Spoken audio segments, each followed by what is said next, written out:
Guys আজকে হচ্ছে সবকিছু বন্ধ, মানে ফোন ঘাটাঘাটি সব বন্ধ। আজকে শুধু হবে হচ্ছে খেলাধুলা। তো বহু কাল পরে আমরা হচ্ছে লুডো নিয়ে বসে পড়েছি। এই যে আমি এখন চালছি লুডো, আমার 4 বড়িছে। তো আজকে হচ্ছে আমরা সবাই মিলে লুডো খেলতে বসেছি। তো চলো তোমাদেরকে দেখাই যে কে কে এখানে লুডো খেলছে। তো এই হচ্ছে আমাদের লুডো খেলা চলছে। কোয়েল, আর এদিকে হচ্ছে আমার বর, এদিকে ভাই, আর এখানে আমরা হচ্ছে এই যে লুডো খেলা চলছে।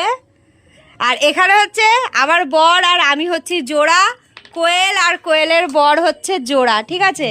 তো এখন এই যে কোয়েল চালছে, কোয়েলে কি বলে, মা কোয়েলের ফুট পড়েছে। তো চলো গাইস এবার আমি চালি, আমার কত পড়ে? ইয়ে 6 চলো 6 আর একটা আমার বেরোলো 4। 4-এ এটাই দি বলো, কাটে দেবে না। তো চলো এই যে ভাইয়ের এই খাতা খুললো। তুমি একটা 6 ফেলো ভাই, আমার সাথে জোড়া। আমার বর হচ্ছে আমার সাথে জোড়ায় খেলছে। আমার বরের এখনো 6 পড়লো না, দেখেছো? এক্ষুনি আমার কাটা যেত। চলো এবার আমি আবার চালছি।